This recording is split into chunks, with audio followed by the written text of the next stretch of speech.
Novel karya Syukri Muhammad Syukri.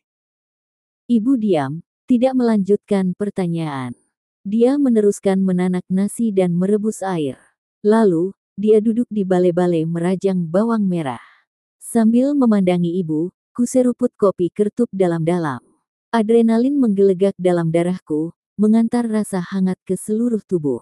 Ini saatnya untuk menentukan pilihan, bisik hatiku. Ine, panggilku. Iya, ada apa? Tanya ibu. Niko minta maaf sama Ine, kataku dengan suara bergetar. Kamu tidak bersalah, kenapa harus minta maaf? Tanya ibu sambil terus merajang bawang. Tadi Niko bohong, kataku memelas. Bohong. Tanya ibu heran membelalak memandang wajahku. Di pacuan kuda tadi, aku jalan dengan beberu, jelasku dengan nuansa khawatir. Siapa namanya? Tanya ibu datar tanpa melihat ke arahku. Rani, sebutku makin ketakutan. Anak mana? Tanya ibu seperti menggiringku. Pedemon, sebutku singkat. Ibu menghentikan pekerjaannya, duduk memandang mataku. Aku tertunduk malu, seperti seorang pesakitan di depan majelis hakim. Ibu menegaskan, aku bukan berbohong. Menutupi kisah asmara antara seorang gadis dengan pemuda, itu biasa bagi remaja seusiaku. Ibu menyadari, aku tidak punya paman atau bibi yang tinggal di dekat rumah ini. Sesuai tradisi, masalah asmara seharusnya dicurahkan kepada mereka. Setelah itu, mereka sampaikan kepada bapak dan ibu. Aku sangat lega mendengar penjelasan ibu. Rasa berdosaku pulih seketika. Kembali bersemangat untuk bercerita lebih banyak. Saat aku bersiap-siap ingin bercerita, ibu mengatakan sudah mengetahui kisah asmaraku. Feeling seorang ibu dapat merasakan perubahan sikap dan perilaku anaknya. Ine sudah lihat amplop kerusung berisi rambut, kata ibu. Hah, kapan? Tanyaku sangat terkejut.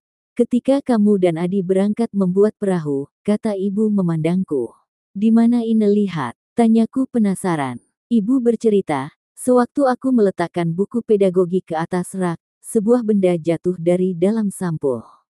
Benda itu melayang-layang, lalu terselip ke balik bantal. Ibu berpikir, benda itu hanya daun kerusung biasa, bukan benda penting. Ibu tidak memberitahuku, karena pagi itu berangkat terburu-buru.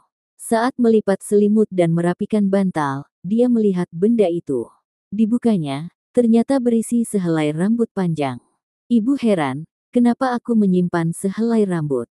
Diukurnya rambut itu dengan rambutnya, ternyata jauh lebih panjang. Ibu langsung mengerti, itu tanda mata dari seorang gadis. Kemudian, diselipkan kembali amplop kerusung itu ke dalam sampul buku pedagogi. Sulaman mawar merah bergrafiti NR, bukan merek kain seperti yang kusampaikan. Merek kain tidak mungkin disulam dengan tangan, pasti disulam dengan mesin, jelas lebih rapi. Memang sulamannya rapi, tetapi kentara dikerjakan dengan tangan manusia. Ketika kukatakan seragam itu dijahit oleh anak Punraman, ibu langsung menemukan jawaban rambut panjang dalam amplop kerusung. Rambut itu pasti milik anak Punraman. Ibu menyimpulkan bahwa aku sedang menjalin asmara dengannya. Rani itu anak Punraman, tanya ibu. Benar, kataku. Dia suka sama kamu. Runtun ibu. Iya. Aka kebayakan sudah tahu. Kejar ibu. Sudah, jawabku singkat. Kamu memang sudah layak menikah, kata ibu sambil membelai rambutku. Berizin, kuucapkan terima kasih kepada ibu sambil bersimpuh di lututnya. Ibu berjanji segera memberitahu bapak, dan secepatnya membicarakan keluarga Aman Adi di Kebayakan. Sesuai tradisi, penghubung seorang gadis adalah bibinya. Dan, Inen Adi adalah kakak kandung Punraman, berarti bibi dari Rani. Harapan ibu hanya satu, semua proses menginte, melamar akan berjalan lancar.